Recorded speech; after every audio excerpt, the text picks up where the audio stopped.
সিরাজগঞ্জের রায়গঞ্জ উপজেলার ক্ষীরতলার প্রতাপদিঘি নীতিমালা অনুযায়ী এ খাস পুকুরের ৭৪ বিঘা এলাকায় মাছ চাষ করবেন পাড়ে বসবাস করা হতদরিদ্র ও ভূমিহীনরা। অভিযোগ রয়েছে তাদের পরিবর্তে পুকুর প্রভাবশালী নেতাদের দখলে। মোটা অঙ্কের টাকা ভাগ বাটোয়ারা করে দখলে রাখছেন তারা।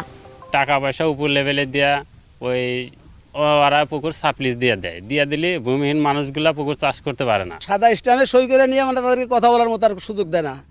ওই ট্যামের ভয় দেখায় যে ট্যাম দিয়ে কিন্তু কেস করবো, মামলা করবো, এরকম অনেক কিছু ভয়ভীতি দেখায়। প্রতিটা পুকুরেই একটা কমিটি হয়েছে। কমিটি আওয়ার্ডে দেখা যাচ্ছে সভাপতি সেক্রেটারি এরাই পুকুরটা দেখাশোনা করে, এরাই বিক্রি করে। বিএনপির লোকজনই পুকুরটা চাষবাস করতেছে বর্তমান, কিন্তু সরকার তো লিজ দেওয়ার জন্য দেয় নাই, জনগণের চাষবাস করার জন্য দিছে, কিন্তু সারা জনগণকে না জানায় নিজে ইচ্ছাকৃতভাবেই লিস্ট দিছে। খাস পুকুরের শতভাগ অধিকার পাড়ে বসবাসরত হতদরিদ্র সুফলভোগীদের। তাদের স্বাবলম্বী করতে নিমগাছি সমাজভিত্তিক মৎস্য ব্যবস্থাপনা প্রকল্প নামে একটি উদ্যোগ হাতে নেয় মৎস্য অধিদপ্তর। কথা ছিল প্রশিক্ষণ, বিনামূল্যে পোনা মাছ, খাদ্যসহ বিভিন্ন উপকরণ ও সরকারি সহায়তায় মাছ চাষ করবে পাড়ের মানুষ।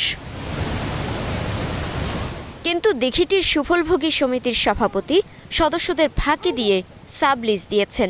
শুধু প্রতাপদিঘি নয়, এমন অনিয়ম প্রকল্পের আওতাধীন রায়গঞ্জের ১০৮ পুকুরই দখলে প্রভাবশালীদের। ৫ আগস্টের আগে ছিল একটি দলের নেতাদের দখলে, এখন নিয়েছে অন্য একটি দল। পুকুরে দেয়, সব কিছুই দেয় সরকার, কিন্তু এগুলা কিচ্ছুই পায় না। আসলে প্রভাবশালীরা যারা এই পুকুর মনে করেন যে লেনদেন করে, যারা ক্ষমতাতে আছে, মানে এই পুকুরটা যারা সভাপতি সেক্রেটারি আছে, তারা আসলে এগুলা খেয়ে ফেলায়। আমরা পুকুর ধারে বসবাস করি, আমাদের পানির অভাব, আমরা পানিতেও নামবার পারি না, আমাদের অনেক দিকে কষ্ট দেয় এরা। আমাদের এই পুকুরের সমস্যার সমাধান একমাত্র দায়িত্ব হল মৎস্য অফিসারের। আর মৎস্য অফিসারের কাছে আমরা বারবার যাই, সে ডেট করে, ডেট মতো এসে নেয় না, আর কি হামে নেয় না, ও তো তার আমার কাছে কয় না।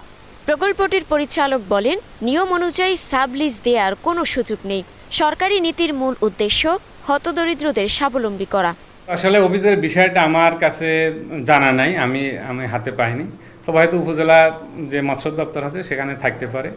তবে উপজেলা প্রশাসন আছে, উপজেলা কমিটি আছে, আমি আশা করি যে যদি এরকম কোনো অভিযোগ তারা পেয়ে থাকে, অবশ্যই তারা সরজমিনে যাচাই বাছাই করে প্রয়োজনীয় ব্যবস্থা নেবে। পুকুরগুলো সাবলিজ দেওয়ার অভিযোগ পাওয়া গেছে বলে জানিয়েছেন উপজেলা মৎস্য কর্মকর্তা। এ বিষয়ে তদন্ত করে প্রয়োজনীয় ব্যবস্থা গ্রহণের আশ্বাস দেন তিনি। তো আমাদের কাছে ইতিমধ্যে প্রায় ৪ থেকে ৫টি পুকুরে এরকম আমাদের অভিযোগ এসেছে, এবং আমি ইউএনের সাথে কথা বলেছি। আমরা যে উপজেলা কমিটি আছে, আমরা সরেজমিনে গিয়ে প্রত্যেকটা পুকুরে কিন্তু যাচ্ছি। বিশেষ করে পুকুরে পাড়ে গিয়ে যারা সুফলভোগী আছে তাদের সাথে কথা বলে আমরা তাদের অভিযোগের ভিত্তিতে আমরা তদন্ত করছি, এবং তদন্ত পরবর্তীতে আমরা উপজেলা কমিটি, আবার আমাদের যে উপজেলা কমিটি আছে সেখানে আমরা সবাই বসে আমরা সিদ্ধান্ত নিব। সিরাজগঞ্জের তারাশে ৫১৫, রায়গঞ্জের ১০৪, পাবনার চাটমোহরের ১০০ ও ভাঙ্গুড়ার ৬০টি মিলে মোট ৭৭৯টি সরকারি পুকুর এই প্রকল্পের আওতায় রয়েছে।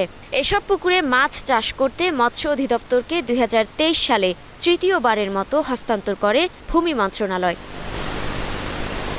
Desk report, star news.